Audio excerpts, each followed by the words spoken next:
have half of our staff are coaches and consultants, and a lot of people are doing coaching in our organization, and I'm responsible for the success of that program.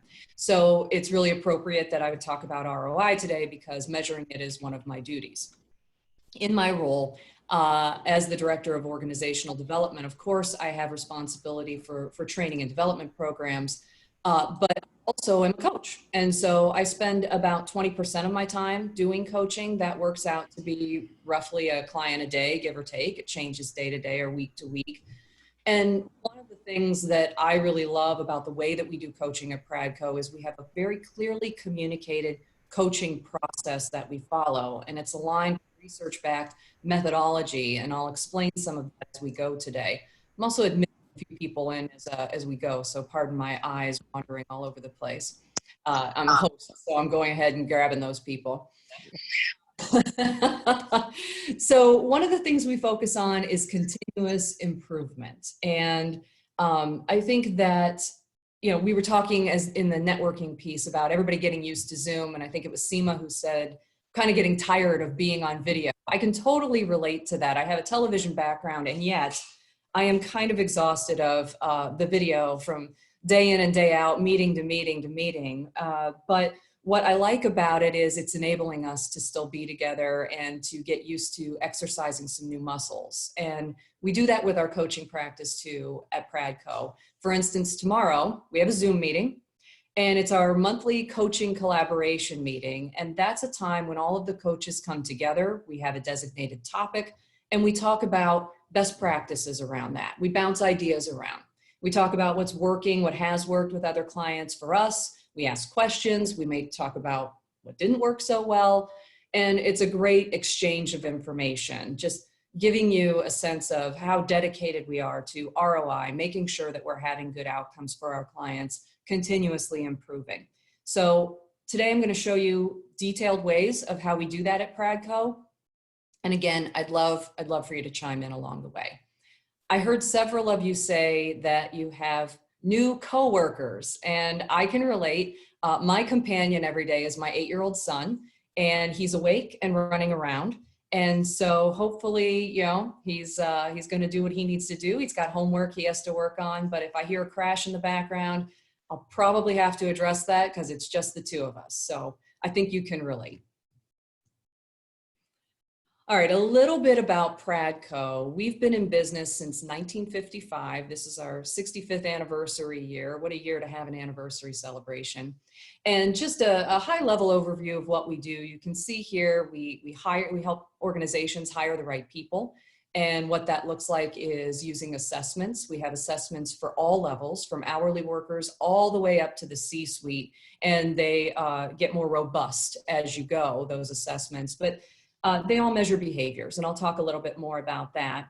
We also do behavioral interviewing training so that organizations who aren't using that style of interviewing can figure out how that helps them suss out the best candidates for a role. And we do onboarding for the executives that we assess. So those higher level assessments for the C-suite, if or when that person's hired, we come back in and help them learn what showed up in their assessment, what could be a developmental area for them, how that might affect their new role, and what they can do about it getting started. We develop key contributors, so that's coaching and training for high potentials, it's manager development training, it's programs for women leaders, a program like becoming a high performing team, and we also have another training, it's called personal styles, and that is a window into how one communicates and how one relates with other people, how they're showing up, and how they can be more versatile and meet people where they are given their own style. And then the last piece there, retain the best performers. So this is coaching leaders, it's engagement surveys, it's ongoing training workshops to help with communication or conflict resolution, maybe how to deliver coaching and feedback. Again, Seema, I appreciated your comments in the beginning. I was just taking some mental notes because you said that you're doing more coaching now in this environment than you had been before. And I can relate to that. And one of the things that we're finding is that some of our clients are struggling with doing that through a screen. It's hard to deliver tough feedback when you can't even be in the same room together. So totally resonated what I heard you say earlier. Thanks for sharing that. So obviously with this work, measuring ROI is something we have to take seriously. We do it for all of our offerings. Today, I'll focus on the way we do it for coaching. So let's start with why we would measure ROI in a coaching engagement. And I'd love to see some of your thoughts now in the chat box as we talk about this. So I'm sure you've found the chat box by now. If you haven't, you can get it at the bottom or at the top, but finding that chat and then putting in some notes about why you think measuring ROI makes sense. I'd love to see anything you want to share there. And I am looking for my chat. For whatever reason, it went away. So give me just a second to click a little bit here. There it is. Okay, I found it. Great. Well, I had it. Okay, so these are some of the reasons that we believe at Pradco that measuring our ROI makes a lot of sense. Obviously, you want to be sure that you're accountable to your client, right? You want to justify that there are dollars being spent here. This is an investment, and executives have expectations about what's going to happen. They have an opinion. You want to make sure that your training is working, of course. You want to evaluate the time spent, the money spent, and you also want to make sure that you're moving the needle, that there is behavior change taking place. And Carla, this is Mary. I can just give a couple, there's been a few chats coming in. Yeah, please. A lot of the same things, to highlight impact, help us determine what we need to adjust, provide the value, show the value, and show the value to senior leadership. They need justification, promotes buy-in. Those are some of the things that we've seen in the chat. That's fabulous. Thank you. And I appreciate you monitoring that for me, Mary. I'm having a little trouble with my clicking here. So Thank you. Please just chime in if you see something. So I kind of got validated with the networking this morning, listening to you, because my guess was if you joined us today that you're interested in ROI, you see the importance, you're already in the church, so to speak, but maybe you're seeking a better way to do it. So I'm hoping to help you overcome some of the challenges of measuring what is sometimes intangible, so you can feel good about your work and that your clients will feel like that investment paid off. And some of this may be familiar, but my hope is that you'll at least get one or two nuggets to take away going forward to use with your own clients. So our objectives this morning will be to explore ways to measure ROI in coaching. We'll discuss how to demonstrate behavior change in a person and track the coaching engagement's efficacy. And we'll share tips on how to articulate the benefit to the company and gain agreement on coaching ROI. And you'll see a lot of emphasis in there. So let's do a poll. I'm going to pull it up. I'd like to ask you, how do you currently measure ROI, the efficacy of your coaching engagements? I'd like to know what you're doing right now. I am launching the poll, and you should be seeing that on your screen. So go ahead and vote on how you are currently measuring ROI. You'll see some options here. Note that you can pick more than one. So go ahead and click as many as apply to you. And as the votes are coming in, I'll just say the options there: assessment data, pulling data from the client, or maybe pulling data from the supervisor, quantifiable business outcomes, that'd be a number, some kind of numerical value, surveys, self-ratings, there could be an other. I'll probably ask you about that if you fill in other. Or maybe you don't measure it. And I'm seeing some of the answers coming in saying that, and that's okay. We have just 3 people who haven't voted. I think I'm probably one of those. So we'll give just another couple of seconds here for 2 more to come in.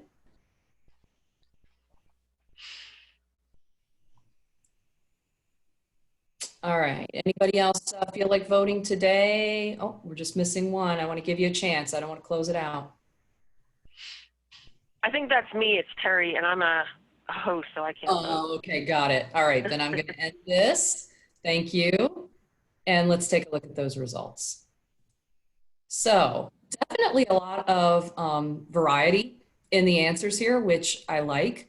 Definitely surveys winning the day at 43% of our guests here today. But look, we have data being gathered from the supervisor, and self-ratings tied at 29%, a tie for 24% at assessments and also pulling data from the client. And then there's a 10% of the group here, two of our guests, doing quantifiable business outcomes. So that's pretty interesting. I think that one's the hardest to measure, and appropriately so. It's the one being done the least. So as you might have guessed, I'm going to address all of these. Thank you so much for giving your results and for playing along on the poll. So here's how we measure ROI at Pradco. You'll see the 6 measures that were in the poll. No big surprise there, right? So we have an approach for all of these at Pradco. I'll go through them one by one. Starting with assessments, all of our coaching engagements begin with an assessment. We have our Pradco Quick View 360. I'm going to assume most of the people here, if not all, understand 360s. There are multiple rater feedbacks, and they usually include feedback from direct reports, peers, network, the boss, and a self-rating as well. We do sometimes do a 360 remeasure if the client desires that, and that can be really helpful, done several months to a year down the road, to compare and contrast the results from the first 360 and the second 360 to see what's changed. And it's really proof positive that other people noticed because they're the ones providing the intel. Then we have our quick view assessments. These are both self-assessments. So we have the leadership for leaders of people and the quick view contributor, which is for individual contributors. And I mentioned earlier, I'll say it again because I'll reference it later, all of our assessments measure behaviors. They show the person's emphasis on a certain behavior in their work. And then we use the results of those assessments as a baseline to understand how that participant is showing up at work and what they might want to focus on in their action plan. That is how we get data from the participant. All of our coaching participants create an action plan following their feedback session on their assessment. So that plan will be reviewed by the supervisor. They're part of the process. That plan will serve as the foundation of the coaching engagement. So it includes places to put the goals, the action items to meet those goals, measurable outcomes, due dates. We want to make sure these are SMART goals, right? And then the plan is discussed and updated with progress along the way. So that's a way to collect data from the participant by reviewing that action plan time and time again with them, learning about the results that they're seeing, asking questions around the goals and the action items in the plan to see how they're progressing. And you know, if you wouldn't mind, I'd love if you could put in the chat if you're using action plans, if that's something you specifically use in your coaching. I'd just love to see the answers. Now, when we think about this plan and the components of it, a lot of times people get hung up on the measurable outcomes. That's where sometimes we have to get creative with them because, again, soft skills. How do you measure soft skills? So we can do that. I'm going to talk about that as I talk about how we gather the data from the participant's supervisor. So the supervisor definitely has an opinion on what they'd like to see happen as a result of this coaching investment. So we just ask them up front, what are the goals of the person, or of them, for the person that they're sponsoring? We have an introductory call to learn more about the participant, and we really want to focus on not just what they want to see happen, but what's this person already doing well? How can we leverage that to help them improve in their developmental areas? And really the most important part of this meeting with the boss is to ask them very blatantly, what does success look like coming out on the other side? We as coaches, I believe, need to be crystal clear on expectations and whether they're reasonable, given how long the coaching engagement is slated to last and how bought in that participant is to the process. So following that initial call, we have several more touch points with the boss. We review the assessment results together, and we talk about solidifying and aligning the goals in that action plan to make sure that everybody is on the same page and feels like we're moving in the same direction. We have check-in calls along the way for the engagements that last more than a few months. And we always check in with the boss before the final coaching session, no matter how long the program, just to hear about the progress they've observed in the client and what they'd like that person to continue working on going forward. Hey, Carla, sorry, didn't mean to interrupt. This is Mary. A lot of validation that people are doing action planning as it relates to coaching, tying it to performance and development objectives as well. Great. I'm glad to hear that. And I'd also, if you'd indulge me, love to hear about if you have any trouble getting your clients to finish their action plans or to continue to review it. I just interested. Again, I'd like this to be two-way. So anything you can offer would be great. Thanks so much, Mary, for pointing that out.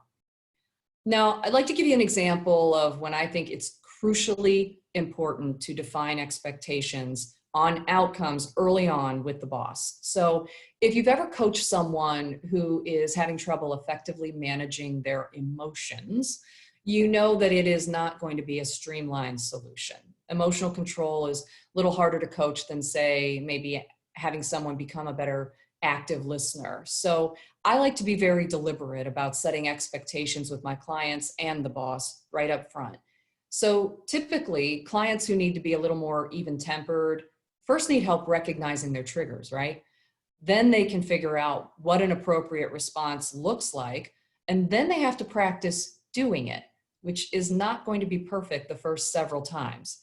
So both the participant and the supervisor should know this isn't something you can just have a quick fix for, so to speak, in 1 or 2 coaching sessions. It doesn't work that way. These participants will require longer coaching packages, more sessions, and will need to define their milestones for success to prove that the needle is in fact moving. And so I typically describe those milestones like this. So you have change 1.0, and that would just be the recognition of the triggers, owning them, articulating them, being able to know in a moment, hey, this is one of my triggers. Then 2.0 would be actually behaving appropriately at that moment when that trigger happens, even if others around them can tell that they are really trying hard, okay? It's okay to have tells at this point. I would encourage the participant to not give up, and I would encourage the supervisor to keep supporting that individual at this stage because it's part of the process.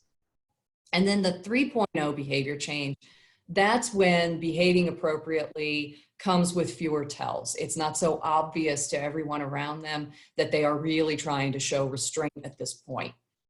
Now, I believe each of those phases is a success and they should be recognized as such as part of the process. So if I'm being honest, sometimes I don't get to coach someone through 3.0. It might take a little while. They're showing progress, but the coaching engagement is going to come to an end. So I want to make sure that everyone involved understands that the progress is realistic, it counts, and that the supervisor is so important at this point as a way to support the person and sustain the momentum. So I want a partnership with them. So the reason is clients like this often come to us through an HR director or maybe the leader of the organization because there's that targeted specific goal for the participant.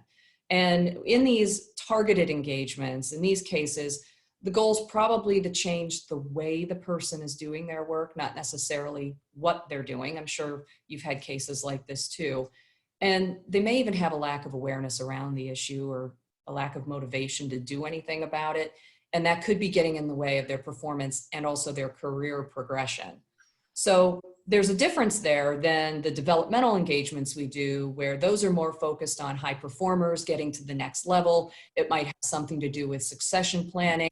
The client's really excited to be in those engagements and can be more involved in the process and driving that process. So definitely 2 different kinds of engagements. And I want to point that out because the clients, the HR leaders and the leaders of organizations that I like to call the power clients, they tend to be the ones who are more focused on ROI, and that tends to happen more in the targeted engagements.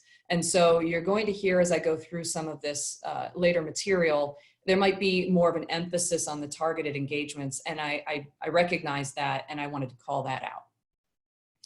Any thoughts or questions? That was a lot of talking right there. Is there anything that I can pause and talk or chat about before we move on?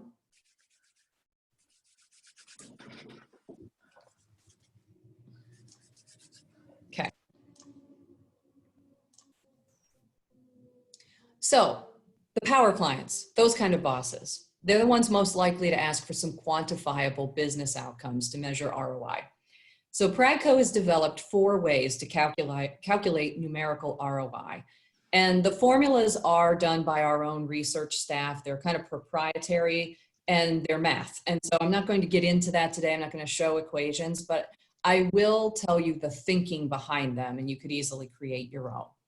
So the first one is the percentage improvement based on self-assessment. Now, rather than providing a dollar amount in this one, this calculation gives an improvement percentage comparing the candidates who did well on our assessments to those who did not. So we're looking at the behaviors in those assessments. I mentioned that's what we measure, and where the person's putting their emphasis. We create a benchmark, and it's that way that we're able to show that key behaviors at a company can lead to success. So for example, it's a nice way to say a person who exhibits behaviors XYZ will likely become a top performer at your company. And we can make those connections. The percentage improvement based on company metrics, this is very similar to what I just described, but we use performance appraisals for the baseline on this one. So we set the benchmark on behaviors, and this time it can be looked at on an individual basis versus organization-wide.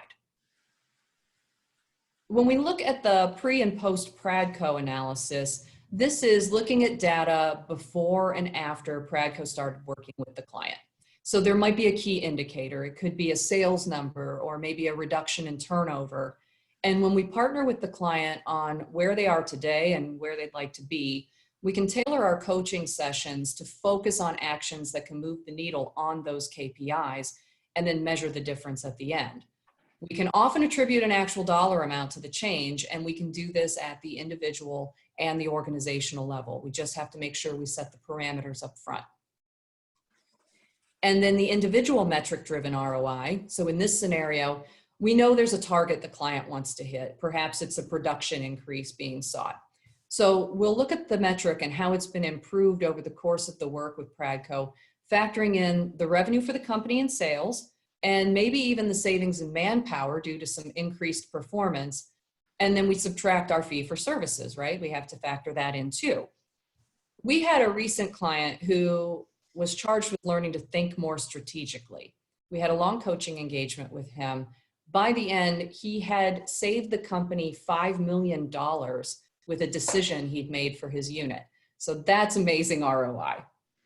So we can use any of these approaches at the client's request, and we do.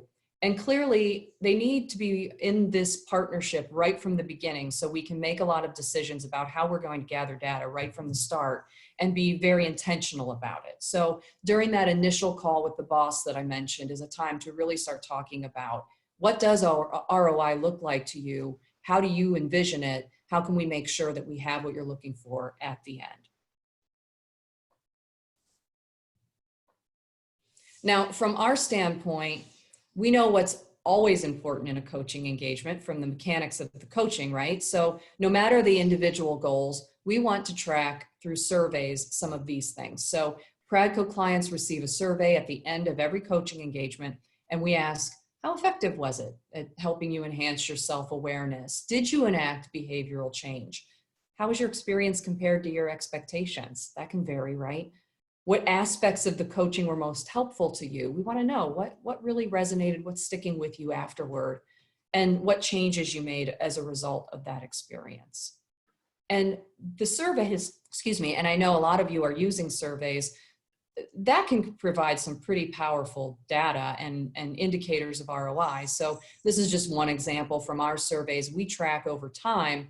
You can see that over the last 6 years, nearly 100% of respondents have said their Pradco coaching was effective at helping them enact behavioral change. So that's hard data. It's great to show to clients. And we also make sure that in those same surveys that we're collecting the hard data, we're also getting some qualitative evidence of change too. So that's testimonials. And I love these type of statements. They prove that the ROI can be measured. It doesn't have to be a number. That's a choice from the client. And these voice of the client quotes can really be powerful stories. My favorite one on this page is, the bottom one, that was one of my clients. And he was so excited. Like, when I retool, I retool. He not only moved the needle on the things that were in his action plan, but he went ahead and lost 65 pounds and got LASIK surgery. We usually do our coaching engagements via video like this for people who aren't in the same part of the country as us. And we had a video conference scheduled, and for whatever reason, his video wasn't working on the one session. And so we had to do it by phone. He said, "I'm really disappointed. I wanted you to see me today." "Oh, well, we'll do it next time." Well, by the time we got back with him, it was apparent he'd lost a lot of weight, that he didn't have his glasses. And so it was so exciting and invigorating to see someone who had really taken change to heart and had just gone, you know, gangbusters with it. And that feels good to us too, not just the boss. Now we do the self-assessment. So we coaches want to make sure that we're keeping tabs on ourselves and being accountable to our client and our process. So we rate ourselves on 5 criteria every time we meet with a client, not just for the engagement, but for every single meeting, and we track these results. So, you know, we look at, did the participant engage in the conversation, right? Are they sharing recent actions, updates, topics of conversation? Is it a two-way conversation? Do they look like they're bought in, ready to make a change, focused on their own goal attainment, maybe taking some notes to make sure that things are sinking in, they're processing, they're taking down some to-dos? Do they really appear and feel and sound like they feel like they're supported and motivated to change? Ideally, these things all happen during our coaching sessions. Once in a while, we'll have a miss. We're so serious about this that if we miss more than one of these things during any particular session, we have an after-action review to talk about why, because it's that important that we are consistently ensuring the success of our sessions. And sometimes we have 2 coaches work with a client. It's just part of our process on certain engagements that we do that. So if we do have 2 coaches, we have to have them agree on the rating. So that keeps us accountable to each other.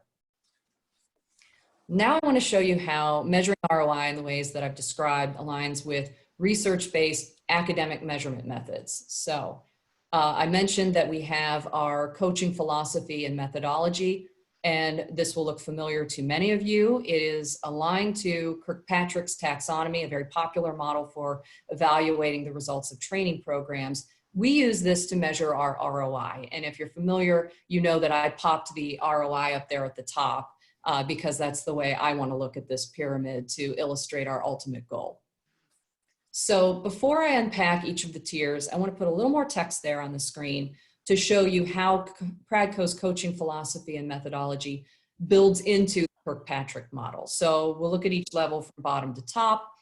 And when we go to the bottom orange there, we think about building relationships and gaining insight with clients. That's the Pradco piece. We align that to satisfaction in the Kirkpatrick model. And so we ask ourselves, what was the purpose of the coaching? And was the client invested in the process? And to what extent did the participant feel that the time was well spent? Are we making a connection? Did they feel heard? And so when we think about measuring that, we use surveys and the coach self-ratings that I described. When we think about developing awareness, we want to know, did knowledge transfer occur? To what extent did the participant learn something useful about his or herself? And we measure this in surveys, our coach self-ratings, our assessments, and that wrap-up meeting with the boss. We want to hear from them on this too. As for creating goals, we want to ensure the client created an action plan for specific on-the-job behavior change, and then that they worked that plan. So we measure this with the action plan itself, and that it includes time-bound action steps. Sometimes we'll have folks fill out their action plan and maybe they think they can skip a part. And so it's up to us to keep them honest and make sure that they're really creating a robust plan and then working the plan. Here's where we would potentially have an assessment remeasure if the client is interested in that. And we'll measure it in surveys and the wrap-up call with the boss. As we move to motivating action, we need to determine whether there was a noticeable impact on performance. So we can measure this with our assessment remeasures. And of course, we want to talk to the client about it, and we want to hear from the boss. What did you see? What's different? And then lastly, where I've added ROI here with behavior change, this is when we ask, to what extent did the coaching result in some observable behavior change and or financial benefit to the organization? Because all of our clients have different needs. So what I'm saying is there isn't one way to measure whether they got what they paid for. How we measure coaching ROI must be defined upfront by the client for the client. So on that note, I'll show you a template that one of our clients has created on their own.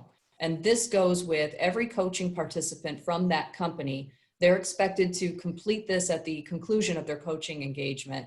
And in this case, they report the results back to their boss on what self-awareness came from the experience, what they worked on in their action plan, and how those actions have benefited the company. And they'll probably put the most emphasis on that.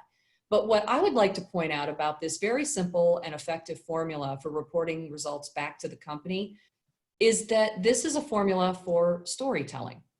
And what more powerful communications tool do we have than good storytelling? There's a situation, there's the conflict, how they created an action plan and they practiced new behaviors with experimentation and they overcame what was getting in their way. And then there's the resolution. They have behavior change. They have shown some benefits to the organization. So I would encourage you to adopt some similar formula that you can help your clients tell their own story of their developmental journey, because I think it's really, really powerful. If we begin with the end in mind, we can seek out that vision for a successful conclusion right from the start. And thinking of it like a story can be a great way to do that. Hey, Carla, could I interrupt for a minute?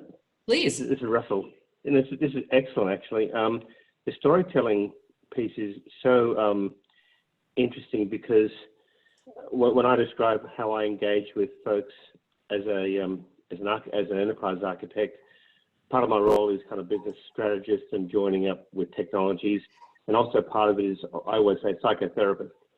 And you have to go in and you have to try and evaluate kind of what people's inner motivations are to even want to be coached, and what that journey needs to be in ways that really resonate to their core needs and pain points, and then beyond that to beliefs. So we have the thing of, I always like to say to executives, I use very simple language. Tell me where it hurts, or what are the things that your business wants to become in terms of your stakeholders in the future. It's kind of like saying, what do you want to be when you grow up? Yeah. And the storytelling I want to reinforce is such an important point, because I like to say at the end, we want to have a story that we can tell that we went from a status of here's where we were organizationally and culturally, and here's what we became through the intervention style of coaching, which is more doing with than telling to, I always like to say, and taking the steps necessary. I love the piece about the action plan, because when I've done the coaching of coaches, we put a lot of emphasis in the delivery and the mechanics and meeting people where they are and getting into the next step. But we always have more, what I was trying to say was, we have more like an action expectation, which is unwritten and undefined. So I think it's I've been making a lot of notes. To have an action plan is so good, and then that helps complete the story. That was kind of the point I wanted to make. Thank you. Yeah. And thanks for offering that, Russell. I mean, when we can point back to something that was agreed upon in the beginning of the coaching engagement at its launch, I think that makes the most sense. And I think it's easy. Let's face it, those of us who do coaching love it, right? And so it's easy to get into the enjoyment of working with someone and hearing their stories and helping them think about what they want to do and solve their own problems. And then we can sometimes forget, oh, right, that action plan, right? And so having that foundation to go back to, especially when the boss is bought into it too, or if he is the boss or she is the boss, they've made a commitment to themselves. So, so going back to that is definitely at the core of what we do. Yeah. Thanks for offering that. So final thought on the most important part of ROI from my perspective is that partnering with the client for a clear vision of what success looks like is the key. And my advice is to do it early, to check in often, and to redirect along the way if necessary. And what I think I've shown today is that ROI can look very different depending on the client. So the most important way that it looks is what matters to your client, and learning about that right up front. So I really appreciate your participation, your input. I hope you picked up a few tips. I mentioned pinpointing what success looks like quite a few times. And one of the things that I've noticed at Pradco lately and working with our clients and talking to people every day is that in this environment, success is looking very different these days. I heard this in the networking at the beginning where we're talking about, well, we're working from home and some of us probably enjoy it a little bit more than others or dislike it a little bit more than others, and adjusting to who's home with us and how that impacts our day and how productive we can be, or the way that we work or the time that we work. So everybody is kind of dealing with some things right now. So I really do hope you'll indulge me for 1 minute. I want to tell you how we've approached this. It's a little diversion, but we've created some new webinars that address all of these things. And I just want to take 1 minute to tell you about them. So the first webinar is Leading with Compassion in Uncertain Times. And this is a really different twist than some of the other trainings you may have seen in the market lately. I know we're all getting things in our inbox, seeing things on LinkedIn, but this looks at leadership in a virtual environment and focuses on the softer side of things, kind of what we were talking about. Because leading through a screen requires a different skill set when it comes to relationship building and communication and having a tough conversation when it's so much different than when you could be face to face. And people are a little out of sorts right now. Some will tell you they have good days and bad days, and the environment, the uncertainty that surround us is contributing to that. And so this training helps leaders be the best they can be when it's more important than ever. I think coaching is more important than it's ever been right now. And then we have the two other webinars that are focused more on the mechanical aspects, more things that you're familiar with. So effectively leading remote teams for leaders, and then thriving in a virtual environment for individual contributors. And that's especially good for those who didn't choose to work at home, but find themselves in that scenario. So thanks for indulging me. Let me know if we can help. At this point, I'd love to take some questions and just have a wrap-up conversation about your reaction, your thoughts, questions, things you wanted to share, anything from the content today.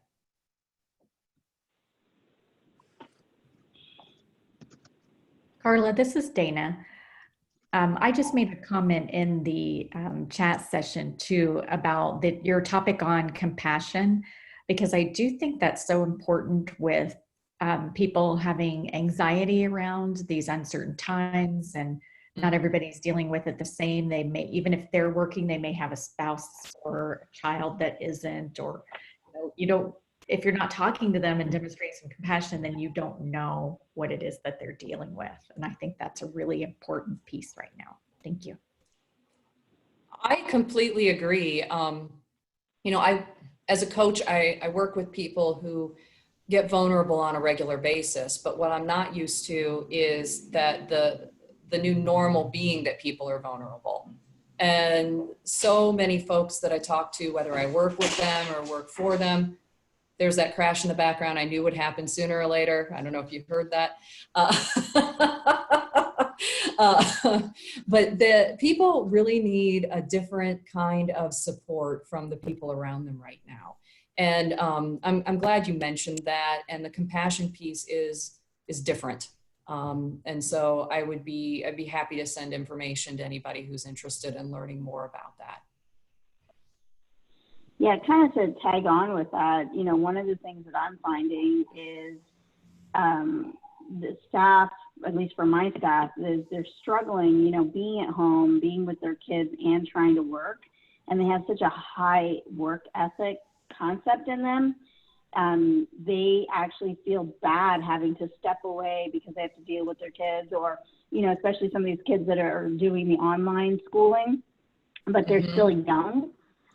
They don't really know what they're supposed to be doing, and you kind of count on the schools to be helping you through that. But I mean, when it's online, it has to be a parent or somebody in the home doing it, and they've really been struggling. And I've had to learn how to be very compassionate in, you know, allowing them to adjust their schedule, or, hey, it's fine. If you need to take a couple hours off during the midday, take a couple hours off, but then make it up, you know, whether it's on the weekend or come in earlier in the morning and get online, or do whatever works for you. And I've had to learn to kind of actually vocalize that, because they really felt like they were going to seem bad, you know, like they're a bad employee, and that's so not it. But that's definitely a thing that I think a lot of leadership is having to deal with, is really trying to be a little bit on that compassionate side, but at the same time make sure they're being productive, you know. Absolutely. You don't want to, yeah, Absolutely. yeah, it's been interesting.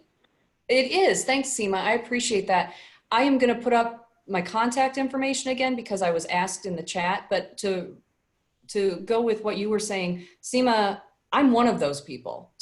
I've got my 8-year-old here at home, and I have client meetings back to back to back, and internal meetings that were already on the calendar before all of this started. And it is maddening. And you're right. Being that my son is 8, he's very self-directed for an 8-year-old. But you know, there are lots of people who can't just step away. They can't just put their kid on the computer and expect everything to come out okay. Right, and the kids aren't going to understand, you know, and that's the other thing, is struggling as a parent. You know, you end up yelling at them, or, you know, I mean, some of my staff members, I hear them on the calls and I'm thinking, oh my gosh, not the right way. But of course I can't say that. That's, you know, their way of parenting. But, you know, you really do feel bad, because at the same time you're kind of like, well, okay, I get it. She's trying to be focused on work, and this is a struggle, and it's been interesting. It's to say the least.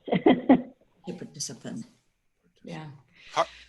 Carla, this is Kurt Yerrick. First of all, thank you very much. I really enjoyed your presentation. Took a lot of notes. From a trend standpoint, are you seeing your clients put their coaching dollars towards better performers, the lower performers, key positions, total mixed bag? Are you seeing any trends? You know, that is a great, I'm going to take this down just so we can talk. That's a great question. And the answer is I don't know. So that's the honest answer. But what I can tell you is we have both the targeted and developmental clients at Pradco. I tend to get executives or targeted. So we try to play to the strengths of our coaches on our team. And so we've designated those who work best with higher level executives. And that usually is developmental. But then there is that kind of vice president level where there might be some targeted coaching going on, where this person is really important to the business and has that one thing getting in their way that they don't want to lose this person. They just want them to do a little better with the how of their work. And so I've definitely seen that. When we get the developmental clients, a lot of times it's a group. So maybe the leader of the organization has determined that everyone on the senior leadership team is going to get developmental coaching, and they send them all because they want them all to be the best that they can be. So I wish that I could tell you more about trends, but I'm not seeing it right now. Okay, thank you. And this is Mary. There's a couple questions in the chat that I want to make sure. How do you get your clients to realize that your coaching is an investment and not a cost? Yeah. Well, that's where ROI comes in, right? So in a case like, if I had a client that was talking to us but wasn't bought into the cost, then I'd ask a lot of questions around what they want to see happen and how they could do that without us. And if there isn't a way, or they can't think of a more streamlined or less expensive way, then that can help me make the case for the coaching engagement. And then I go to my toolbox and talk about all the different ways that we can measure ROI. And I get specific with the boss. Tell me what you want to see change, and let's talk about what success looks like. And sometimes they have a great idea, a very clear idea, and sometimes they don't. So then I'll continue to ask questions about, well, is it like this? Or what would this be considered a success? Or maybe you think that, I wouldn't say it this way, but maybe you think that's what the end game looks like, but maybe it's really this. Let's talk a little bit more and maybe ask some more questions to see what the real issue is. You know, that investment piece, I look at it like paying dividends, right? Think about this. If you are a person who has a hard time delegating, but then you start to try and do that, and you do a little more delegation in your work, it doesn't take long to figure out that that was an investment, that time that you didn't want to spend at the beginning training someone to do something you could do very quickly ends up paying dividends down the road, as time and time again now you can just ask them to do it. It's not that different with the payment that you make for coaching services, right? So you're teaching someone to fish, not giving them the fish. And so they're going to get more, you're going to get that person over time because of the investment. It's a good question. Thank you, Bob. A couple earlier ones, and then I think we have a new one. Sharing some resources to help leaders tell their leadership story. Mm-hmm. So I love using a very simple format, like I shared, with what's the situation, what was the conflict, and what was the resolution. That's storytelling at its core. And so having your clients frame their developmental journey that way can be really, really powerful. And again, just what coaches do, asking questions. And so getting them to say, okay, what's your situation? Explain that to me.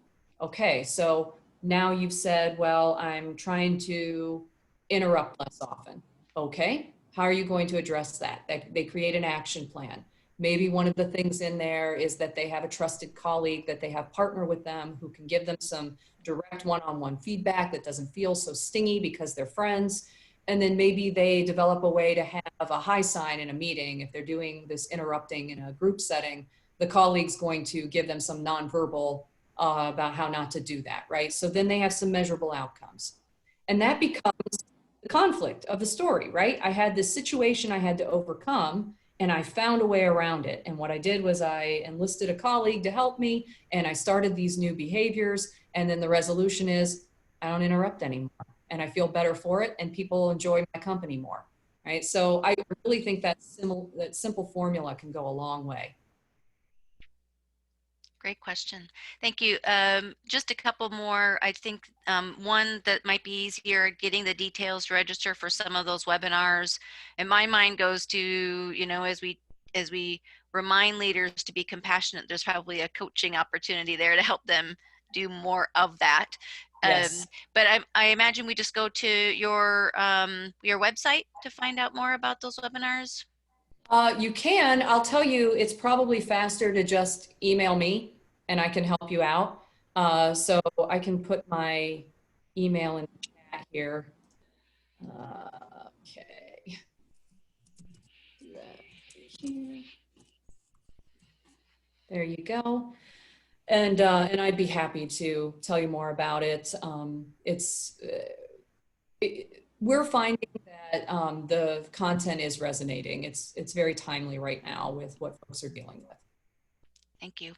Mm-hmm. And then some nice comments. Appreciate how your approach to ROI. Do you find sometimes, here's a question, we're just getting lots of, do you find sometimes that the issue is the supervisor and not the employee or the one being asked to get coaching? Yes, that can happen. So, and when it does, obviously it needs to be handled with care. But what I find is very effective at reframing things for the supervisor is the assessment data.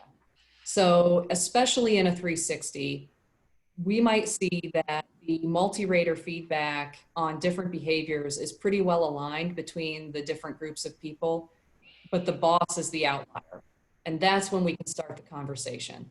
Like, everybody here says that your person is a really great communicator, but you disagree. Let's talk about that. What aren't you getting from this person? What are they lacking in their communication skills when it comes to dealing with you? And clearly that's not what we're seeing across the board. So then it's an awareness factor for the supervisor that maybe their perception or expectations are misaligned, or maybe the person really doesn't communicate well with their boss, and that can become something we put on the action plan. But having that data that shows where the boss's perception is starkly different than the majority of other people is a great way to open their mind to looking at things differently. Thank you. Mm-hmm. I hope that, I think it was Bob who asked that, posted that question. I agree with Pam. I really like your take on the Kirkpatrick pyramid. Oh, thanks. Yep. Thank you. And we see your email in there. And confirming, this confirms that coaching is very different from training. How do I change the mindset of employees who have had so much one-on-one trainings on topics of coaching, on a topic to coach them through? I'm not sure if let me reread that. Confirms that coaching is very different from training. How do I change the mindset of employees who have had so much one-time trainings on a topic to coach them through? Here, let me explain that because that's my question. Yeah, thank you. Our organization does a lot of training.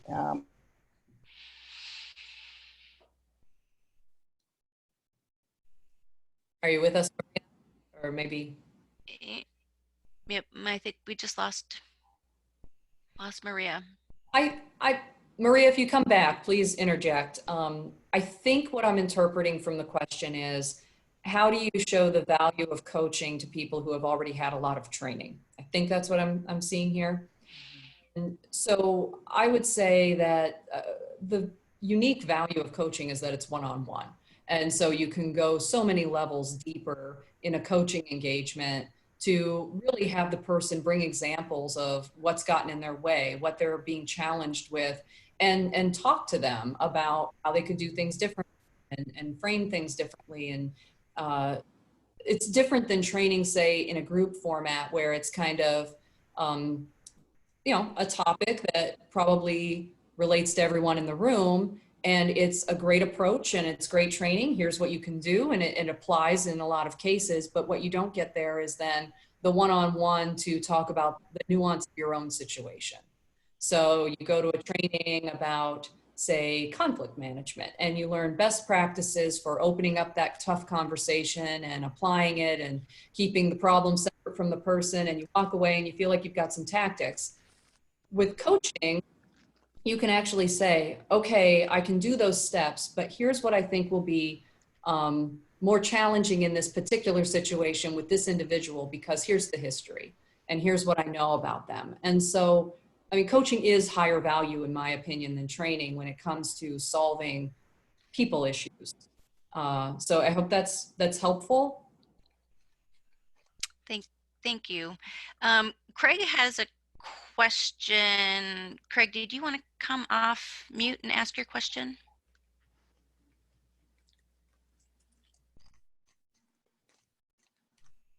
No.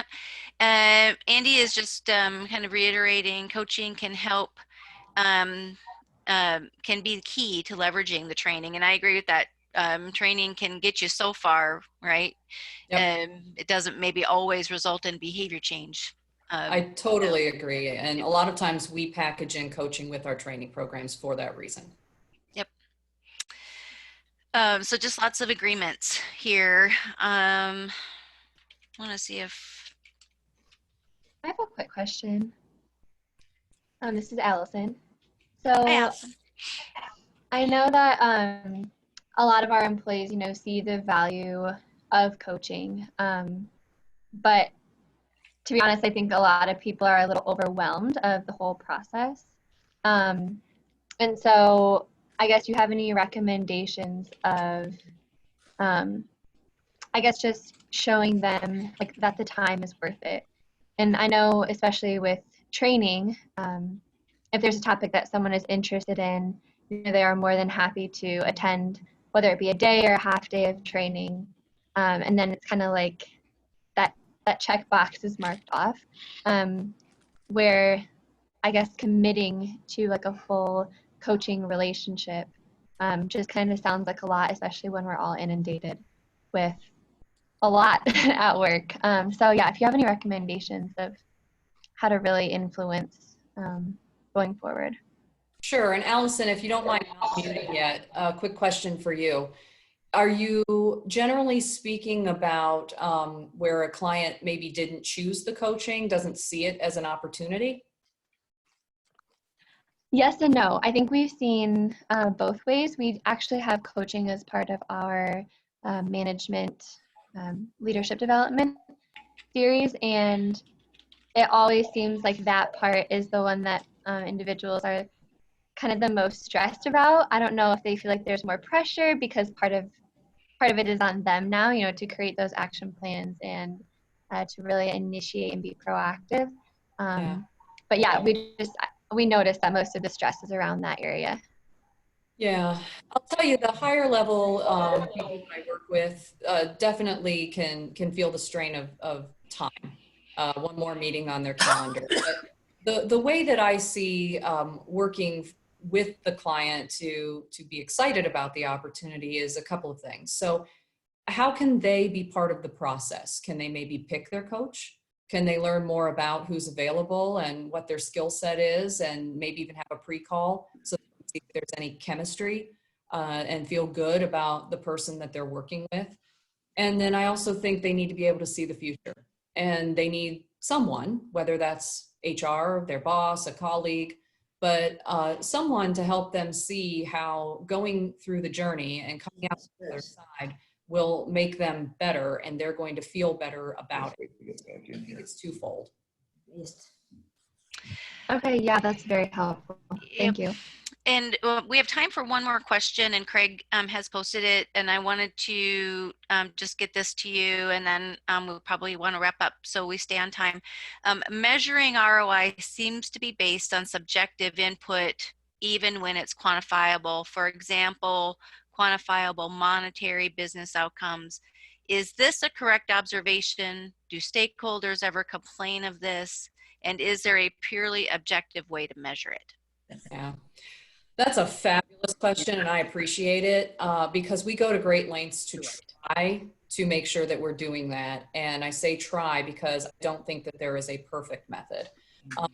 One of the reasons I didn't share equations is because there are all these variables when we do the calculations for the client where we have to be aware that you can't say, you can never prove or assume that change happened 100% because of the coaching. Right? There are other variables at play no matter what. So we can work with a client and we can help them move the needle, and they can even tell us it's because of this coaching that I was able to approach something differently and do things in a new way, and that definitely benefited my company. But what about a decision that was made over here that trickles down then to the other decision that was made? Or what about a new hire that comes in with a fresh perspective and help to influence the decision that the decision maker made? So there are all these kind of tentacles out there that influence change that we can't take credit for. So yeah, I don't think there's a perfect way, but we do try to illustrate that for the client, that here's what we think we're responsible for. And then we do have to admit that there might be a couple of other things out there that also helped with the positive change. Thank you. Thank you for asking that, Craig. Thank you so much for all the great dialogue and for some great interaction. I know I can stick around for a couple more minutes, but we are at our time.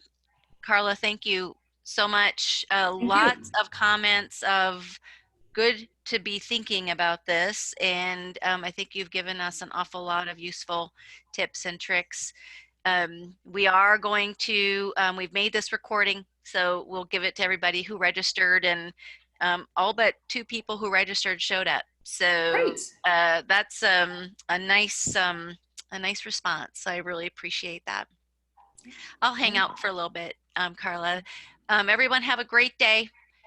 Enjoy your new tips on ROI of coaching. Reach out to Carla if you have any follow-up questions. She's there for you. Please. And be safe. Stay safe. We'll see you next time. Bye, everybody. Carla, I'll stay on for a little bit. I'll stay on. Okay.